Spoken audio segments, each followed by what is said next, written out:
तो हेलो दोस्तों, कैसे हैं आप लोग। आशा करते हैं आप लोग बड़ी ही मेहनत और लगन के साथ अपनी पढ़ाई कर रहे होंगे।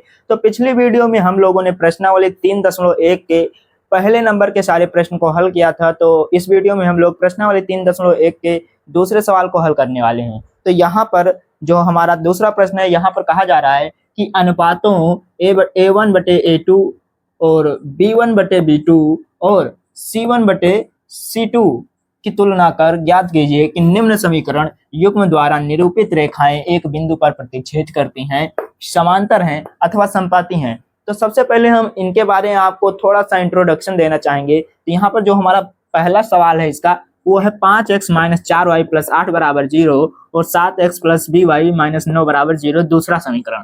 तो यहाँ पर जैसा कि आप लोग जानते हैं, क्योंकि इसका नाम ही है दो चर वाले रैखिक समीकरण युग्म, यानी कि युग्म मिलेगा। तो थोड़ा सा इंट्रोडक्शन देना चाहेंगे जिससे आप लोग इससे परिचित हो जाएं कि प्रतिच्छेदी, संपाती और समांतर रेखाएं क्या होती हैं।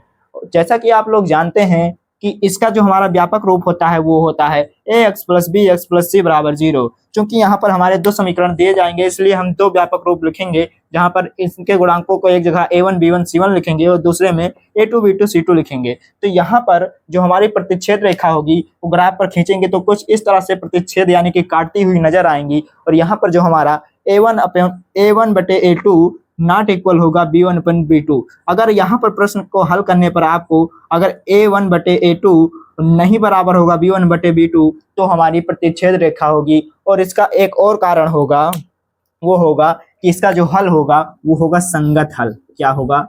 वो होगा संगत हल।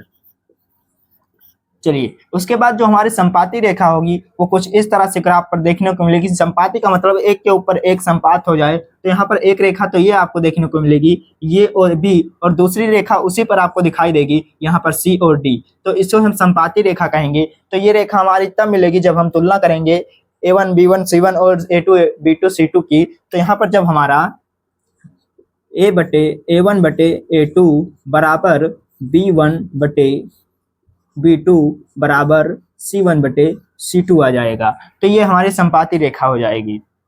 तो यहाँ पर और इसका जो हमारा हल होगा वो भी होगा संगत हल। इस पर भी हमारा संगत हल होगा, संगत हल होगा।